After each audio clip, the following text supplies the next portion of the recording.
When grief storms its way through your life, some of your friendships shift. Some of them go radio silent. Some absolutely disintegrate and fall apart at the seams. It is a devastating byproduct of loss. It is a loss on top of loss. And at a time where you are already mourning so much, it is so painful and so distressing to grieve the friends and family and neighbors and coworkers that you thought would be there to support you. In this episode, I'm going to cover 8 common reasons that grief fractures friendships and relationships, why it is usually you or us, the grieving people, who end up doing the work of teaching others how to show up for us, how you can start renegotiating relationships so they honor both you and your grief, and for supporters who are listening, what it actually looks like to be a good friend to someone who is grieving.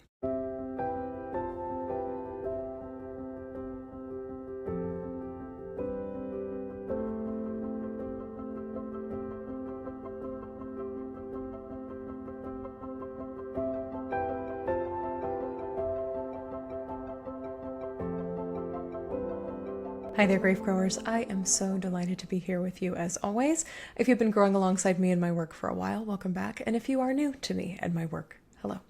My name is Shelby Forsythia. I am a grief coach, a 3-time author, and the founder of Life After Loss Academy, an online course and community that has helped dozens of grieving people stop feeling lost, stuck, broken, and alone, and start building lives that they genuinely love from the lives that loss forced them to live. This includes not only death-related losses, but also non-death losses like divorce and breakup, major diagnosis, and every other loss and life transition that changes the course of your life.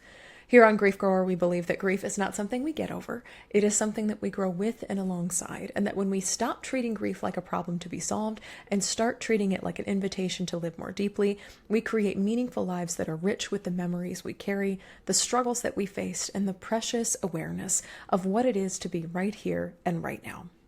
You are joining me on this episode. It is number 11 and what I am referring to as the Supporting Someone series. This is a series for supporting someone that you care about through major loss. There have been 10 episodes prior to this, and they are all inspired by my new book, Of Course I'm Here Right Now, 3 actually helpful things to say to someone grieving. Through every Supporting Someone episode, through every episode of this series, you will learn something about being there for somebody you care about who is grieving, whether you are a friend, a family member, a coworker, a neighbor, or a professional who supports grieving people as a part of your job. And today on the show, I want to talk about the absolute soapbox statement that I believe that every griever knows to be true, and that is that grief changes your relationships.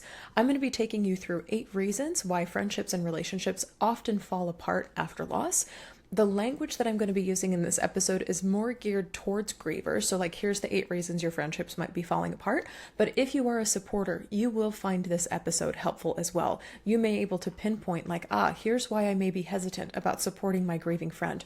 Or here's why I might feel a little bit awkward or strained when it comes to supporting a grieving family member. So I encourage you to stick around and see if you see yourself in this episode. If you are a griever or a supporter, oftentimes we are grievers and supporters at the same time, I guarantee you will identify or notice some of yourself somewhere in this episode. What I want to begin with is that if your friendships feel different after a loss, whether that is more distant, more strained, more surface level, more quiet than they used to be, you are not imagining it and you are not alone. Something that I know in the depths of my soul to be true that I just mentioned is that grief inevitably changes you. But if you are grieving a devastating loss, you probably already knew that. The part that society does not talk about enough is that grief also inevitably changes your relationships with everyone else around you. Said another way, and I've said this before on Grief Grower, grief never happens in a vacuum. Your loss doesn't just live inside you and your heart and your experience of your grief. It ripples out. It impacts every relationship in your orbit, whether your loss was a death, a divorce, or a breakup, a diagnosis, or the death of a dream. When grief storms its way through your life, some of your friendships shift. Some of them go radio silent. Some absolutely disintegrate and fall apart at the seams. It is a devastating byproduct of loss. It is a loss on top of loss. We talked about secondary losses on another episode of Grief Grower.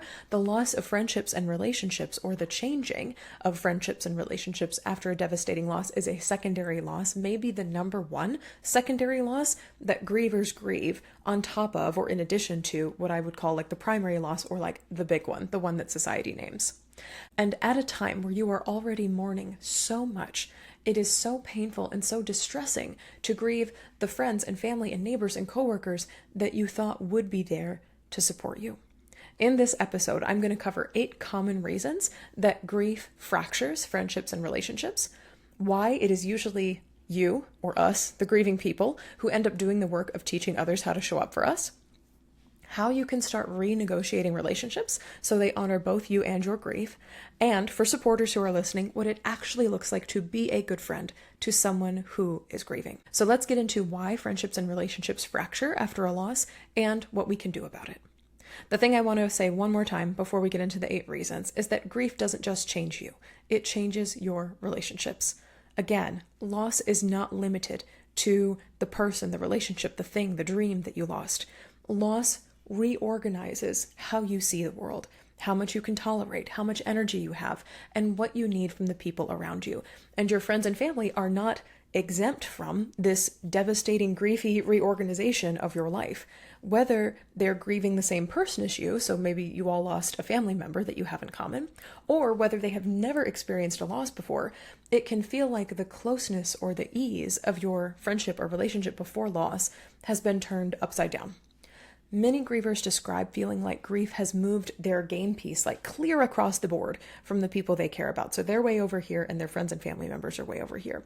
Other grieving people say that they feel like they are standing on one side of a vast chasm and they are screaming for help at the top of their lungs, while their friends and family on the other side strain to hear them. They're trying very hard to be supportive or, sadly, move on and go back to their normal lives without them. One of my students in Life After Loss Academy, which is my online course and grief support community, painted a picture of being untethered or cut loose from everyone who was back on planet Earth while she was sent adrift and floating in the endless void of outer space. This gap, they keep talking about a gap between where grieving people wind up after loss and where their friends and family are located, whether that's emotionally, mentally, or even spiritually. This is the place where a lot of friendships start to strain and even break. So let's get into the 8 reasons that relationships tend to collapse or fall apart after a loss. See if any of these resonate with you. Number 1 is that you have experienced a life-changing loss and they haven't yet. After a significant loss, the death of a parent, a spouse walking out on you, a diagnosis that rewrites your entire future, you carry an awareness of the world that other people in your life simply have not learned yet. You know, in your body and soul, that life is fragile and endings are real. And as I mentioned in a previous episode of Grief Grower about why it's impossible to go back to normal after a loss, anything can happen to anyone at any time for any reason or no reason at all. You know that now intimately to be true. Friends and family who have not been through something similar may still be operating from a place of assumed permanence. They may assume they still have time. They may assume that tomorrow is guaranteed. They may assume that nothing about the core structure of their lives will change. They may still believe things that you can't believe anymore. For example, the world is fair, God rewards the faithful, the good guys always win, or everything happens for a reason, just to name a few. And that mismatch in lived experience and foundational beliefs about the world can make even loving and caring friends feel like they are speaking in a different language than you.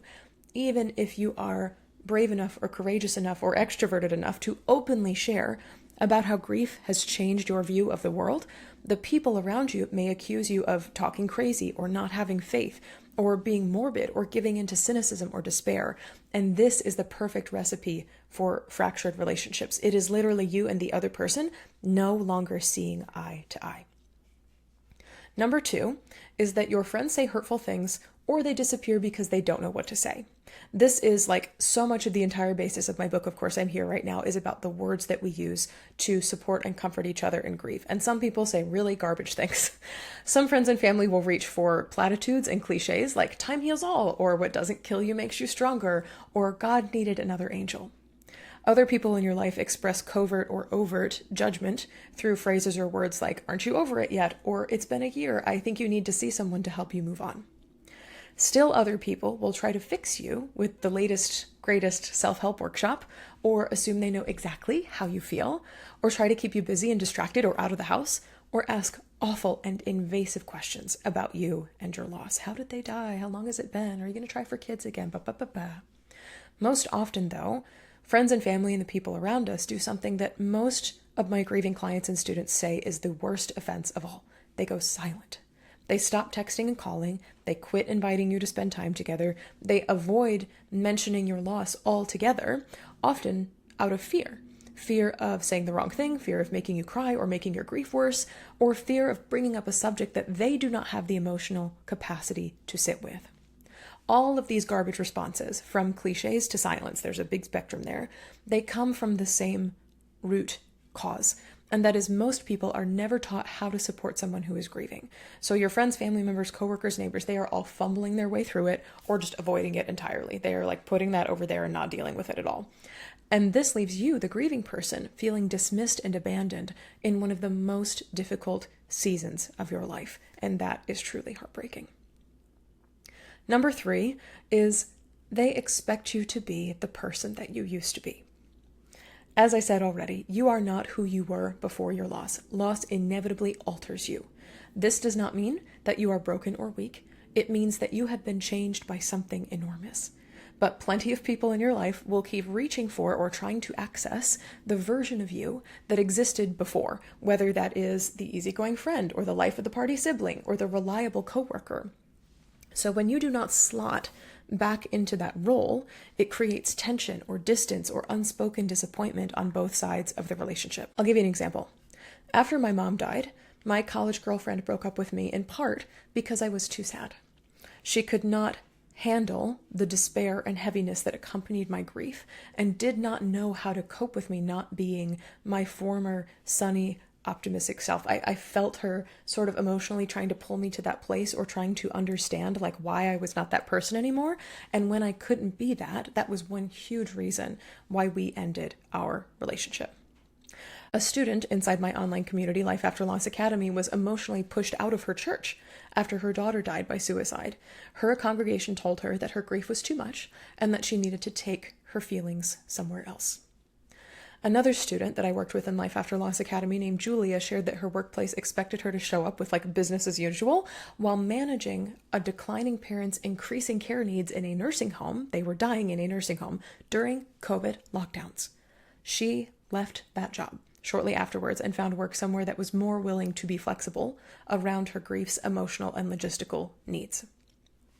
Suffice it to say this: when you are not the friend, family member, coworker, or neighbor that you used to be, people take notice, sometimes a lot of notice, and how they feel about the ways in which you have changed can cause friction in your relationship.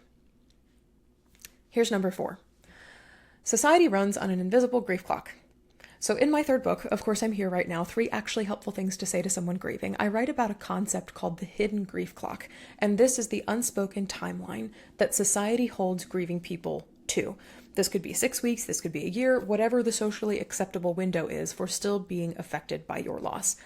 Some of this gets reinforced by pop psychology as well. So things like the 5 stages of grief, which is a framework that was never designed to define how people grieve. Yet it is regularly tossed around. I've seen it in TV shows, movies, sitcoms, as a checklist that you're supposed to complete in order. People even joke about like, I'm only on the anger stage, or I'm only in bargaining, or I'm still in denial. And when you are still grieving past whatever invisible deadline that a friend or a family member or a coworker has in their head, they may start to look at you and wonder, whether quietly or out loud, why you're still not over it yet. And that pressure can make it really hard to feel close to them or meaningfully talk about your loss with them. They are showing up with invisible or visible expectations of you, and you are expected to adhere to that hidden, ticking grief clock. Reason number 5 that friendships and relationships fall apart after a major loss is one of my favorites because it gets talked about a lot, but in articles or like lists like these, a lot of people I think forget to mention it. And it is, you look fine, so people assume you are fine. That's a very simple one, but like, oh, you're upright, you're standing, you're talking, you're making dinner. Like, people assume you're fine because you are presenting as fine. You can be functioning and functioning well, showing up to work, cooking dinner, cracking a joke, and still be in pain, genuine, griefy pain underneath all of it. When grief doesn't look the way that people around you expect it to, I'm thinking like stereotypical, like tears, visible distress, withdrawal, even anger, your ability to like hold it all together or keep your shit together can be mistaken for being okay. Friends and family members stop checking in because you seem fine. Or your boss and coworkers add more things to your task list because you're seemingly on the outside doing all right. And while these people may not have cruel intentions towards you, the impact of their actions, this disregard of your grief, can feel ignorant and dismissive, like they do not see, because they don't, or care about, because they might not, your grief. They don't know that they need to. Or the alternative of this is that they only support you when you are performing their expectations of what grief should look like. You're crying, you're on the floor, you're lashing out, you're talking about your person, or you're withdrawing from other people. But something that I believe is that you should not have to be breaking down in tears 24/7. You should not have to be visibly grieving to other people. You should not have to be pretending or performing grief to receive care from other people. And yet that is how so much of society treats grief. Number 6 is grief comparison, aka the suffering Olympics, creeps into your relationship. Sometimes the people around you confuse comparison with comfort, and this is what many people call the suffering Olympics. It was originally coined to describe how marginalized groups of people can get into the weeds of comparing the awful things that they faced historically, and it is a phrase, suffering Olympics, that essentially means one-upping somebody else's pain with your own. So here's how it often shows up in life with grief. So say a friend responds to your loss by relating it to their own, saying something like, "I totally get it, my grandma died last year too," or "At least you didn't lose a spouse in the war like my aunt did," or "You think that's bad? I went through a breakup, had to sell my house, and lost both of my dogs all within 1 year." That's all comparison of grief. And while some grieving people, especially people who are neurodivergent, say that they appreciate hearing someone else's grief story in direct response to their own, most grieving people I encounter prefer to have their loss acknowledged first. Even if the other person's story follows it, acknowledge your loss first. Acknowledge my loss first. Even well-meaning comparisons can leave you feeling unseen, like your specific loss got entered into a competition against your will or became a measuring stick against somebody else's story. This can make your relationship or your friendship feel less like a source of support and more, pardon my French, like a pissing contest where nobody really wins. Number 7 reason why relationships often fall apart in the wake of loss is that your capacity for socializing has changed. This is a huge one. Grief is effing exhausting. Small talk that used to be effortless might feel like running a marathon now. Parties, happy hours, concerts, group chats that once brought life to your life might now feel really draining. And even going to crowded restaurants or live sports, things that you used to enjoy, can feel like too much for your grieving body to handle.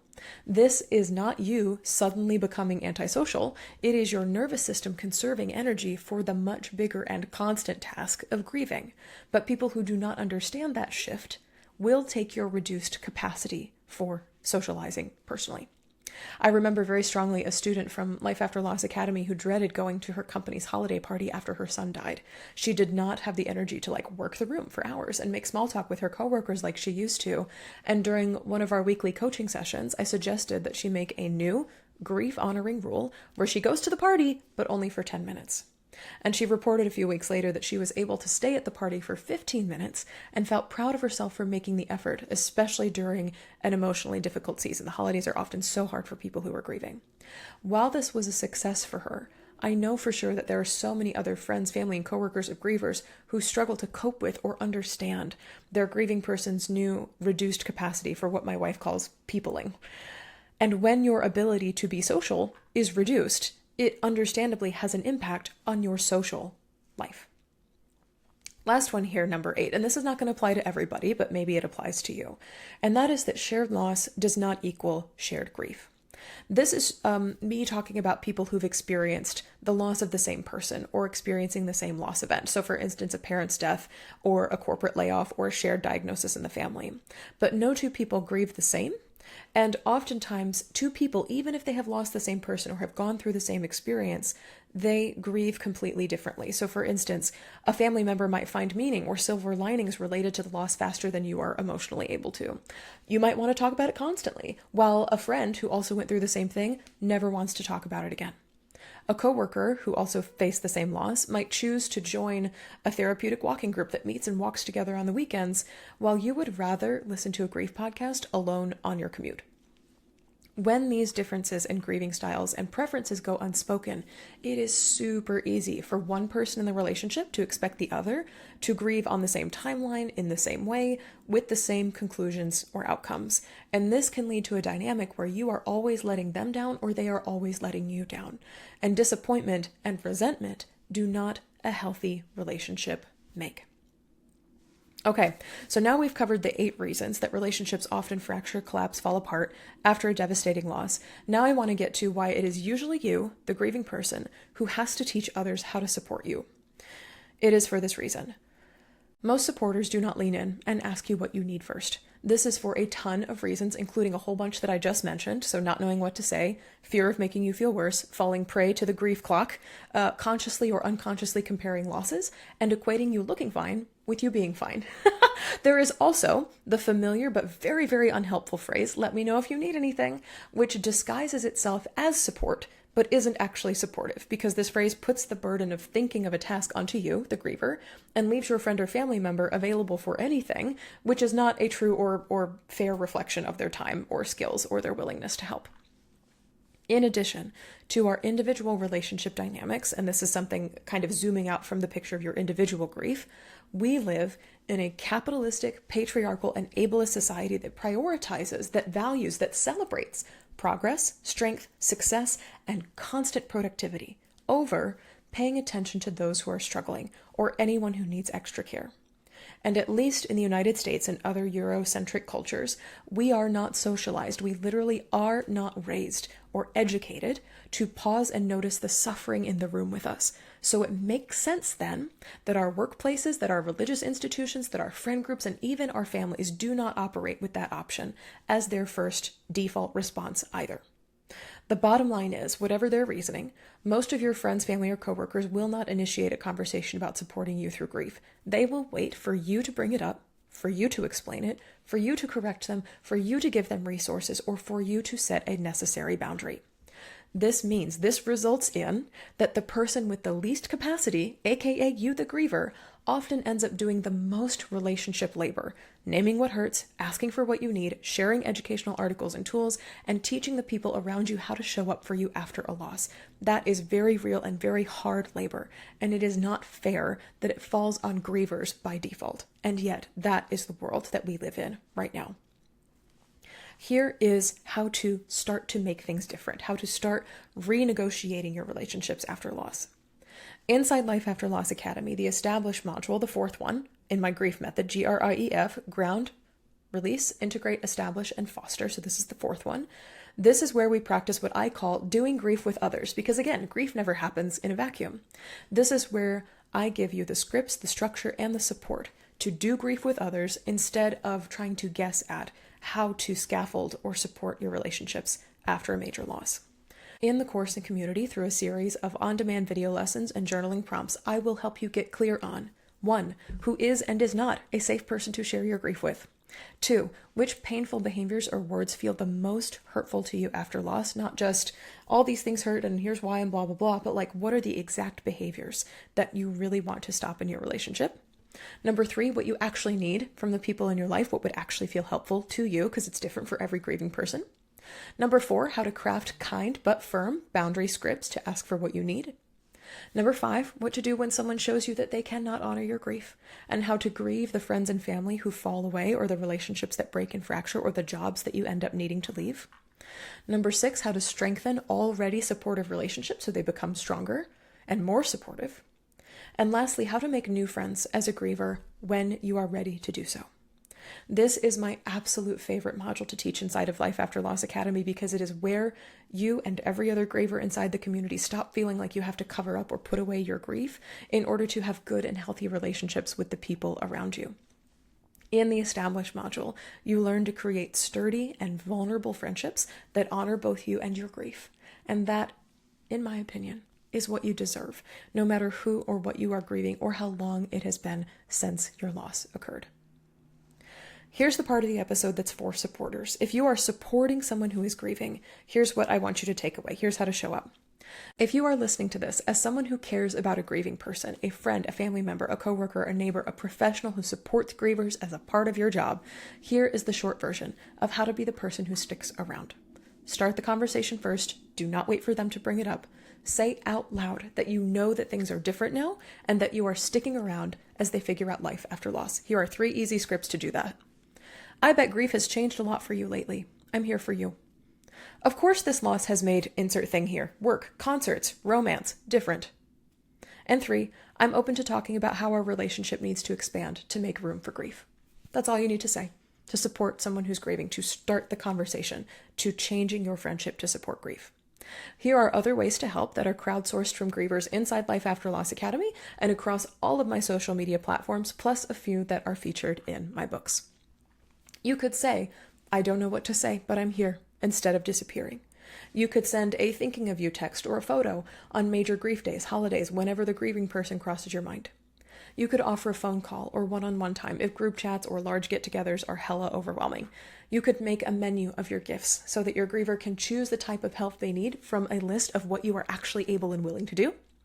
Or you could extend gentle, low-pressure invitations that do not require a yes and that you won't take personally if the answer is no. If you want the exact words to use while supporting somebody who is grieving, again, whether you're a friend, a family member, a coworker, a neighbor, a professional, my book, Of Course I'm Here Right Now, 3 actually helpful things to say to someone grieving is the book for you. It is a short and practical guide that is chock full of scripts for showing up for someone in your life, no matter the kind of loss they're navigating. You can learn more and grab your copy in the show notes for this episode, and you can also access the entire free Supporting Someone series at that link as well. The thing I want you to take away from this episode today, or that I hope you will take away from this episode today, is that the best friendships are the ones that honor both you and your grief. Loss inevitably changes your relationships with every single person in your life. That is not a flaw in you or a sign that you're not strong enough or an indicator that you are getting grief wrong. It is simply what happens when an event, a huge life-changing event like a death, divorce, diagnosis, other major transition, permanently reshapes your life. What I hope that you will remember is that the way that your relationships are today, the way they look right now, is not how they will stay forever. Friendships can be renegotiated. Family dynamics can adjust. Company roles can shift. Needs can be spoken. Boundaries can be set. And especially when you are grieving, the people who are willing to learn and grow alongside you become, over time and with consistent practice, some of the deepest and most meaningful relationships that you have.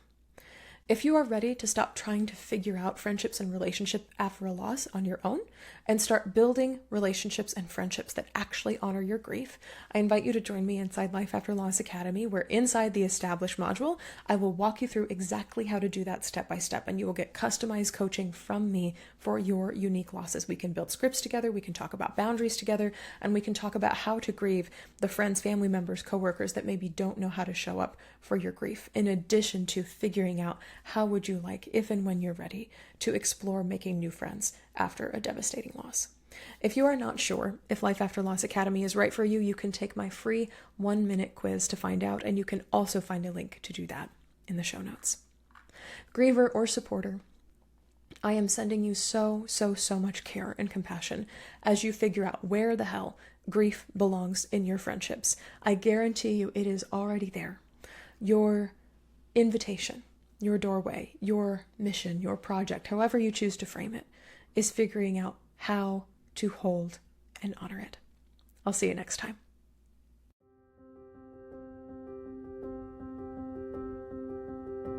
That's all for this episode of Grief Grower. Thank you so very much for joining me today.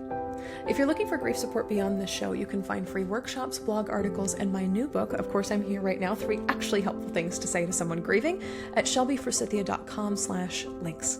And if you'd like to get support from me for your unique loss experience, you can join me anytime inside Life After Loss Academy, my online course and grief support community.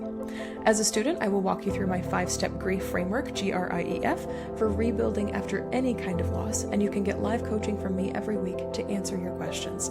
Replays of those sessions are always available if you can't attend live. It's just $33 a month to join, or $22 a month if you are a marginalized or financially stressed griever, and you get to pick the price that works best for you.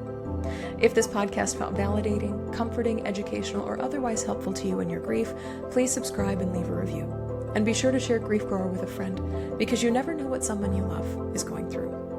Grief Grower is hosted by me, Shelby Forsythia, with theme music by Addie Goldstein. Until next time, Grief Growers, I see you. I am so incredibly proud of you and the work that you're doing in the world. And I love you. Because even through grief, we are growing.